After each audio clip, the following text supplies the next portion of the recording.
प्यारे साथियों, मैं प्रदीप कुमार आपके अपने परिवार मैहर कोचिंग क्लासेस में आपका स्वागत करता हूं। जैसा कि हमने बताया था कि चैनल का नाम चेंज करना है, तो हमने अपने स्थान के नाम पे मैहर कोचिंग क्लासेस इस चैनल का नाम रखा है। तो चैनल का नाम हमने बदल दिया, फाइनली क्या हो गया है, मैहर कोचिंग क्लासेस हो गया है। तो यदि आप चैनल पर नए हैं तो चैनल को सब्सक्राइब कर लें। क्लास अच्छी लगे आपको तो क्लास को शेयर कर दीजिएगा। क्लास देखिए, पूरी अच्छी लगती है तो क्लास को शेयर करिए और भी जो आपके दोस्त भाई हैं उन तक इस क्लास को पहुंचाइए जो मध्य प्रदेश के किसी भी एग्ज़ाम की तैयारी कर रहे हैं, ठीक है ना। मुख्यतः यदि मध्य प्रदेश आरक्षक कांस्टेबल जो है आपकी वैकेंसी आई थी उसकी तैयारी कर रहे हैं, उन सभी साथियों को आप इस क्लास को भेजिए, है ना। ज़्यादा से ज़्यादा शेयर करिए। चलिए आज के पहले प्रश्न पे चलते हैं। आज का हमारा पहला प्रश्न है, निम्नलिखित में से कौन यूनानी चिकित्सा के साथ संबंधित हैं। पहला ऑप्शन है मुश्ताक अली, दूसरा सुधरी असनानी, तीसरा हकीम सैयद जिल्लुर रहमान, चौथा राम कुमार वर्मा। तो साथियों इसका सही आंसर हो जाएगा हकीम सैयद जिल्लुर रहमान। इन्होंने जो है यूनानी चिकित्सा की से संबंधित हैं। इन्होंने इससे संबंधित 45 पुस्तकें भी लिखी हैं। कितनी पुस्तकें? 45 पुस्तक लिखी हैं यूनानी चिकित्सा से संबंधित, और इन्हें 2006 में पद्मश्री अवार्ड से भी नवाजा जा चुका है। कब? 2006 में पद्मश्री से भी नवाजा जा चुका है। बहुत ही महत्वपूर्ण प्रश्न है ये, इसे नोट कर लीजिएगा, पद्मश्री से नवाजा गया है। चलिए अगले प्रश्न पे चलते हैं। हमारा अगला प्रश्न है, ढोला मारू की लोक वार्ता जो कि मालवा, निमाड़ और बुंदेलखंड क्षेत्रों में लोकप्रिय है, वास्तव में किस राज्य से आई है। हमारा पहला ऑप्शन है उत्तर प्रदेश, दूसरा राजस्थान, तीसरा गुजरात, चौथा महाराष्ट्र। तो साथियों इसका सही आंसर हो जाएगा राजस्थान। आप लोगों ने गाना भी सुना होगा, ढोला मारू करके एक गाना आता है आपके मूवी में, कई मूवियों में गाना है। तो ये राजस्थान से संबंधित है जो कि अपने यहाँ मालवा, निमाड़ और बुंदेलखंड में बहुत ही लोकप्रिय है। इसका जो है ये एक लोक गाथा है। क्या है ये? एक लोक गाथा है जिसका जो है 17वीं शताब्दी में इसका प्रचलन हुआ था। इस बात को ध्यान रखिएगा। चलिए अगले प्रश्न पे चलते हैं। हमारा अगला प्रश्न है, सीमेंट उत्पादन में मध्य प्रदेश का भारत में कौन सा स्थान है। पहला ऑप्शन है पाँचवा, दूसरा तीसरा, तीसरा ऑप्शन है चौथा और चौथा दूसरा। तो इसका सही आंसर हो जाएगा ऑप्शन नंबर सेकंड, तीसरा। सीमेंट उत्पादन में मध्य प्रदेश का भारत में तीसरा स्थान है। चलिए अगले प्रश्न पे चलते हैं। हमारा अगला प्रश्न है, निम्नलिखित में से किस वर्ष में मध्य प्रदेश के स्टेट प्लानिंग होगा, यहाँ पे सॉरी प्लानिंग होगा, प्लानिंग बोर्ड का नाम बदलकर स्टेट कमीशन का नाम रखा गया है। तो पहला ऑप्शन है 2006, दूसरा 2008, तीसरा 2007 और चौथा 2005। तो इसका सही आंसर हो जाएगा 2007। 2007 में इसका नाम बदल दिया गया और स्टेट कमीशन रख दिया गया। जो ये स्टेट प्लानिंग बोर्ड होता है, यानी हिंदी में यदि इसकी बात करें तो इसको कहते हैं राज्य योजना आयोग। राज्य योजना आयोग ये आपके देश में भी है योजना आयोग, जिसका अध्यक्ष कौन होता है? योजना आयोग का अध्यक्ष प्रधानमंत्री होता है जो कि देश का मुखिया होता है। उसी प्रकार राज्य योजना आयोग राज्य का है तो इसका मुख्यमंत्री कौन होगा? मतलब इसका अध्यक्ष कौन होगा? इसका अध्यक्ष होगा मुख्यमंत्री। राज्य योजना आयोग का अध्यक्ष कौन होता है? मुख्यमंत्री होता है। इस बात को ध्यान रखिएगा, जिसका नाम बदल कर स्टेट कमीशन कर दिया गया है।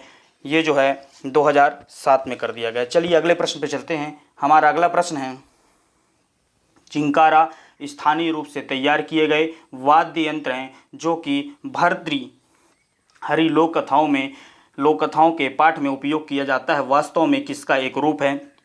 पहला ऑप्शन है डफली, दूसरा सारंगी, तीसरा गिटार, चौथा तबला।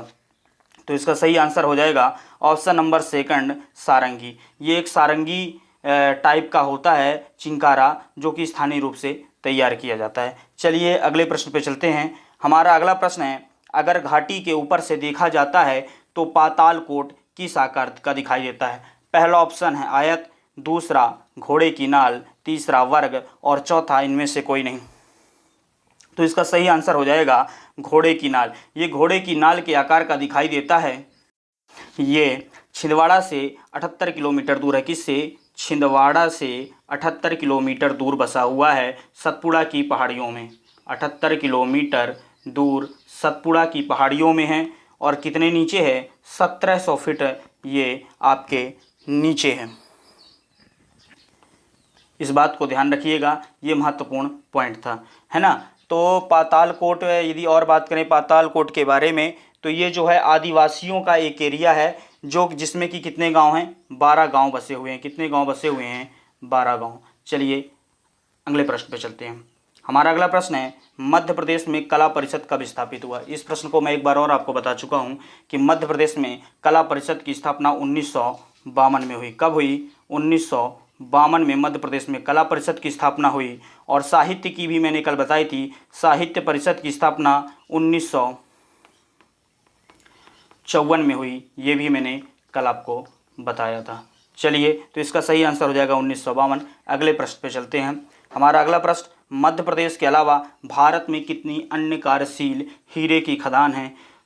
तो पहला ऑप्शन है 2, दूसरा 1, तीसरा 3, 0।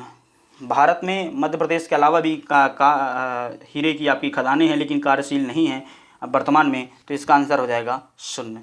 चलिए अगले प्रश्न पे चलते हैं। अगला प्रश्न है, शंकर दयाल शर्मा ने किस वर्ष भारत के राष्ट्रपति के रूप में सेवा की। पहला ऑप्शन 1994, दूसरा 1992, तीसरा 1991 और चौथा 1993। तो इसका राइट आंसर हो जाएगा 1992।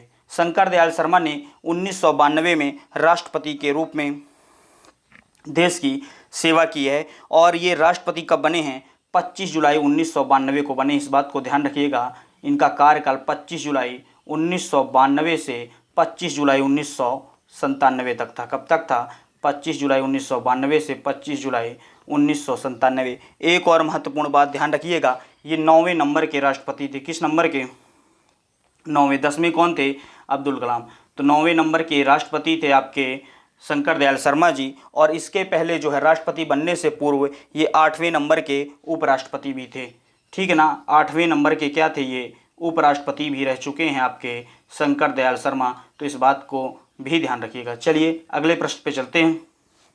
हमारा अगला प्रश्न है, मध्य प्रदेश में कौन सा पत्थर की नक्काशी का केंद्र है। पहला ऑप्शन है भोपाल, दूसरा ग्वालियर, तीसरा रतलाम, चौथा मांडू। तो साथियों इसका सही आंसर हो जाएगा ग्वालियर। मध्य प्रदेश में ग्वालियर जो है पत्थर की नक्काशी के लिए बहुत ही फेमस है। चलिए अगले प्रश्न पे चलते हैं। हमारा अगला प्रश्न है, निम्न में से किसे संतरों की नगरी के नाम से जाना जाता है। और पहला ऑप्शन नागपुर, दूसरा कानपुर, तीसरा शाहजहांपुर और चौथा इंदौर। तो दोस्तों इसका सही आंसर हो जाएगा नागपुर। नागपुर 1956 के पूर्व हमारे प्रदेश की राजधानी भी रह चुका है। 1956 से पूर्व क्या था, मध्य प्रदेश की राजधानी भी था। इस बात को भी ध्यान रखिएगा। चलिए अगले प्रश्न पे चलते हैं। अगला प्रश्न है, ज्ञान दूत योजना मध्य प्रदेश सरकार ने कौन से शहर में शुरू की है। पहला ऑप्शन है धार, दूसरा दतिया, तीसरा सागर, चौथा रतलाम। तो इसका सही आंसर हो जाएगा धार। ज्ञान दूत योजना मध्य प्रदेश सरकार ने धार में शुरू की है। ये योजना क्यों शुरू की गई है, जो कि बेरोजगार युवक हैं उनको रोजगार के अवसर उपलब्ध कराने के लिए, रोजगार के अवसर उपलब्ध कराने के लिए ये योजना स्टार्ट की गई है। चलिए अगले प्रश्न पे चलते हैं। हमारा अगला प्रश्न है, निम्न में से कौन सा एक महत्वपूर्ण तांबा अयस्क उत्पादक जिला है। पहला ऑप्शन है बैतूल, दूसरा रीवा, तीसरा बालाघाट, चौथा छिंदवाड़ा। तो इसका सही आंसर हो जाएगा बालाघाट जिला। बालाघाट जिला जो है आपका तांबा अयस्क के लिए फेमस है, साथ में मैग्नीज के लिए भी ये फेमस है। इस बात को भी ध्यान रखिएगा। और बालाघाट का मालाज खंड, बालाघाट का कौन सा, मालाज खंड तांबा के लिए बहुत ही ज़्यादा, मालाज खंड तांबे के लिए बहुत ही अधिक फेमस है। तो ध्यान रखिएगा, बालाघाट का कौन सा स्थान, मालाज खंड तांबा के लिए फेमस है। चलिए अगले प्रश्न पे चलते हैं। मध्य प्रदेश का राजकीय खेल क्या है।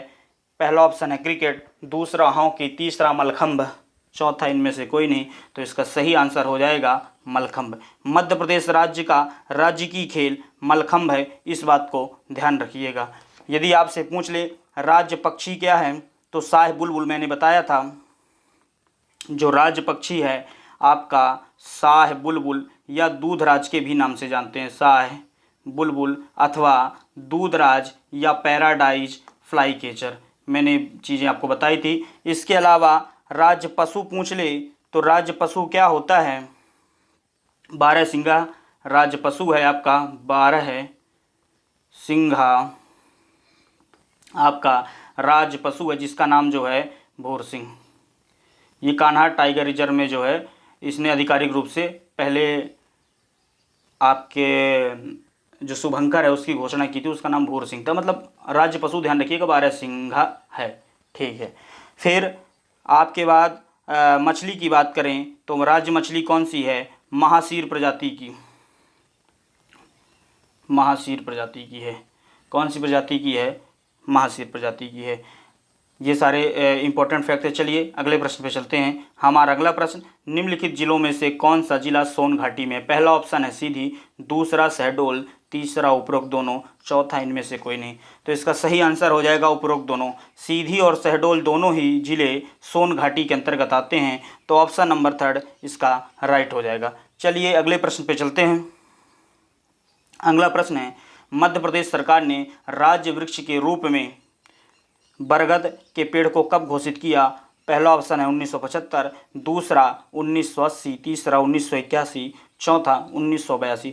तो इसका सही आंसर हो जाएगा 1981। मध्य प्रदेश सरकार ने जब अपनी 25वीं वर्षगांठ मनाई,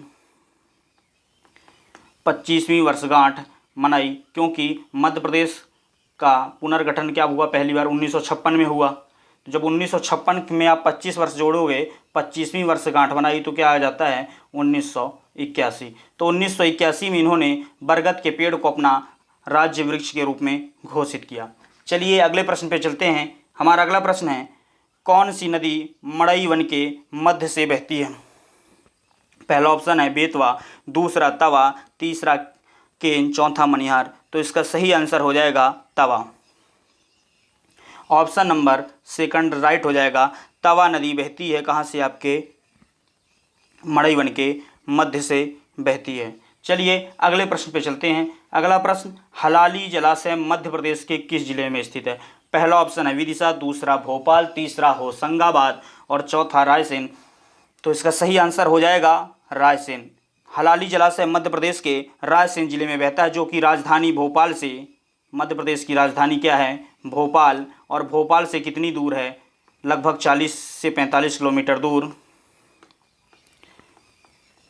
है। और ये जो हलाली है ये बेतवा नदी की एक सहायक नदी है। किसकी सहायक नदी है? बेतवा की सहायक नदी आपकी है हलाली। और हलाली को पहले जो है प्राचीन काल में किस नाम से जाना जाता था? थाल नदी के नाम से जाना जाता था। हलाली को पहले थाल नदी के नाम से भी जाना जाता था। इस बात को भी नोट कर लीजिएगा। चलिए अगले प्रश्न पे चलते हैं। हमारा अगला प्रश्न, केन बेतवा नदी जोड़ो परियोजना केन बेतवा नदी जोड़ने वाली परियोजना से मध्य प्रदेश और किस राज्य को लाभ पहुँचेगा? पहला ऑप्शन छत्तीसगढ़, दूसरा गुजरात, तीसरा उत्तर प्रदेश, चौथा राजस्थान। बेतवा के बारे में मैं आपको बता चुका हूँ कि मध्य प्रदेश के अलावा कहाँ बहती है, तो उत्तर प्रदेश इसका सही आंसर हो जाएगा। मध्य प्रदेश के अलावा उत्तर प्रदेश में बहती है। और बेतवा, तो इसका सही आंसर क्या हो जाएगा? उत्तर प्रदेश। केन बेतवा नदी जोड़ने वाली परियोजना से मध्य प्रदेश और उत्तर प्रदेश राज्य को लाभ पहुँचेगा। चलिए अगले प्रश्न पे चलते हैं। हमारा अगला प्रश्न और आज का अंतिम प्रश्न है, मध्य प्रदेश राज्य की उत्तर से दक्षिण लंबाई कितनी है? पहला ऑप्शन है 870 किलोमीटर, दूसरा 605, तीसरा 670 किलोमीटर, चौथा इनमें से कोई नहीं। तो साथियों इसका सही आंसर हो जाएगा 605 किलोमीटर। उत्तर से दक्षिण लंबाई कितनी है? ये मध्य प्रदेश हो गया। तो मध्य प्रदेश का ये आपका उत्तर हो गया, ये दक्षिण हो गया, ये पश्चिम हो गया और ये पूर्व हो गया। ठीक है ना? तो उत्तर से दक्षिण लंबाई कितनी है आपकी? 870 किलोमीटर, सॉरी 605 किलोमीटर। और पूर्व से पश्चिम लंबाई कितनी है? तो उसका राइट आंसर हो जाएगा 870 किलोमीटर। पूर्व से पश्चिम 870 और उत्तर से दक्षिण 605 किलोमीटर। तो साथियों आज की क्लास यहीं तक।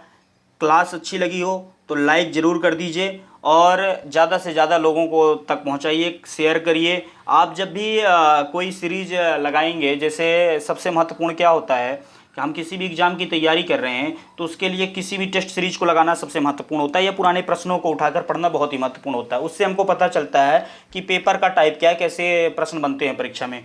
और मैं जो प्रश्न करा रहा हूँ आपको, वो वैसे ही प्रश्न है, जो मतलब वही प्रश्न है ही हैं जो कि अभी तक आपके परीक्षाओं में पूछे गए हैं।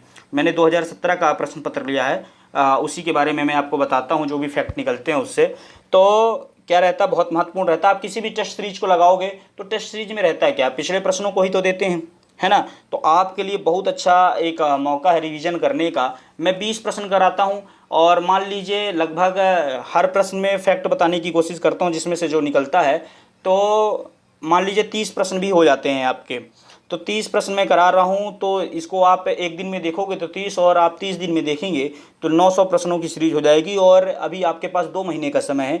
2 महीने में जब आपके कांस्टेबल का एग्जाम होगा तो 1800 क्वेश्चन हो जाएंगे। और जब 1800 प्रश्न आपके पास हो जाएंगे तो लगभग मैं कह सकता हूँ, यदि 15 नंबर की MPG की आएगी तो 10 से 12 नंबर आपके 100% कन्फर्म हो जाएंगे। तो इसलिए क्लास को देखते रहिए, पढ़ते रहिए, है ना। चलिए आज की क्लास यहीं तक। मैंने बताया ना आपको, चैनल का नाम मैंने चेंज कर दिया, मैहर कोचिंग क्लासेस कर दिया है। तो चैनल को आप शेयर भी करिए, दूसरे साथियों को भी कहिए कि सब्सक्राइब करें, जिससे क्या होगा, क्लास आपको जो है नोटिफिकेशन जो है तुरंत मिलेगा आपको सब्सक्राइब करने के बाद। चलिए अगले प्रश्न, मतलब आज की क्लास यहीं तक। धन्यवाद।